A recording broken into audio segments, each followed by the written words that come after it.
బాబాయ్ ఇప్పుడు గతంలో జగన్మోహన్ రెడ్డి ఉన్నప్పుడు ఏదేదో బ్రాండ్లు వచ్చినాయి మందు అసలు అప్పుడు తాగినప్పుడు ఎలా ఉండేది ఇప్పుడు గవర్నమెంట్ మారిన తర్వాత అసలు ఇప్పుడు ఎలా ఉంది ఏంటి పరిస్థితి ఇప్పుడు గవర్నమెంట్ మారిన తర్వాత బాగుంది. అప్పుడు ఎలా ఉండే బాబాయ్ అప్పుడు ఏంటి రేట్లు ఏంటి అప్పుడు రేట్లు ఎక్కువ. అప్పుడు మనం చేసుకునేదానికి వాళ్ళకే సరిపోతుంది. ఇప్పుడు ఆయన కూడా తగ్గిస్తాం మన కూడా చెప్పాడు.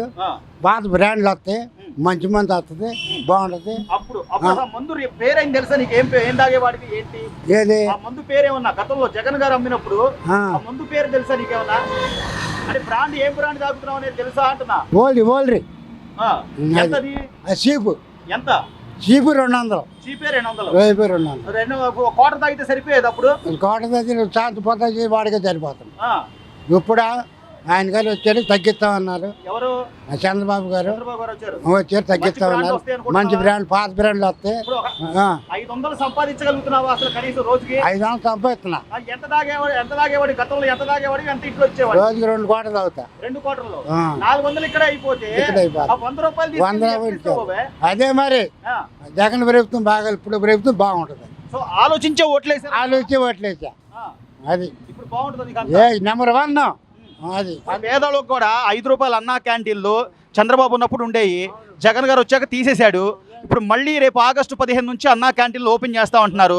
మంచిదేనంటావా? మంచిదే. ఎందుకని? ఎందుకు మంచిది? పేదవాళ్ళు మా బొడ్లు పోతున్నారు కాదు. 5 రూపాయలకి ఏమైనా దొరుకుతుందా? ఏం లేదు. ఇడ్లీ మొక్క కూడా రాదు. టీ కూడా రాదు. 5 రూపాయలు అన్నా క్యాంటీన్లు గతంలో తిన్నావా? ఎలా ఉండేది భోజనం? నెంబర్ 1 బాగుండేదా? సో ఇప్పుడు అదే రేటుకి మళ్ళీ మంచి అన్నా క్యాంటీన్లో భోజనం ఇస్తా అంటున్నారు. అదే మరి ఇట్లాంటిదే కదా ప్రభుత్వం కావాల్సింది. ఇదే కావాలి. చంద్రబాబు గారు ఉంటారంటావు. నెంబర్ 1 అందరూ తిరిగిలేదు. తమ్ముడు గతంలో ఒక 500 ఇంటికి పట్టుకెళ్ళాలంటే ఆలోచించుకునే పరిస్థితి. ఖర్చులు పెరిగిపోయినాయి. కూరగాయల ధరలని, గ్యాస్ అని, కరెంటు బిల్లులని అన్నీ. అంటే నేను ఏది పెంచను, పేదల ప్రభుత్వం వస్తుందన్న జగన్మోహన్ రెడ్డి గారు గత 5 ఏళ్లలో ఎన్ని పెంచారో, ఎన్ని ఇబ్బందులు పడ్డారో జనాలు చూశారు.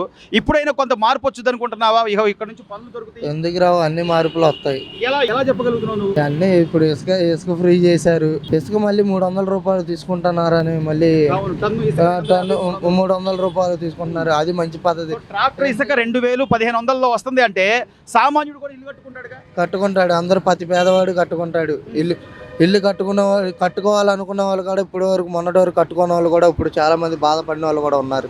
వాళ్ళందరూ కలిపి ఇప్పుడు ఇసుక ఫ్రీ అవడంతో అందరూ భవన నిర్మాణం మళ్ళీ ఎవరు ప్రాణం పాలు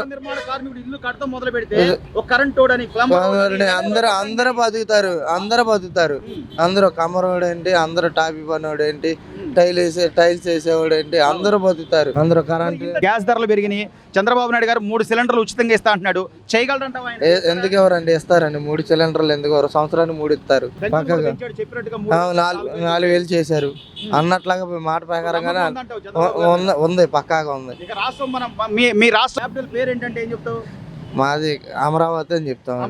గతంలో అసలు చెప్పుకునేది ఉందా? లేదు కదండి. 3 రాజధానులు అన్నారు. ఎక్కడండి? చిన్నపిల్లడిని అడిగినా కానీ రాజధాని ఏదంటే చిన్నపిల్లడు కూడా తెలియదు అంటున్నాడు. రాజధాని ఎక్కడ? లేదు అని అంటున్నాడు. ఇప్పుడు అమరావతి అని ధైర్యంగా ప్రతి కాలు రేసుకుని చిన్న పిల్లోడు కూడా చెప్పుకుంటాడు. ఇక వస్తాయండి పక్కాగా.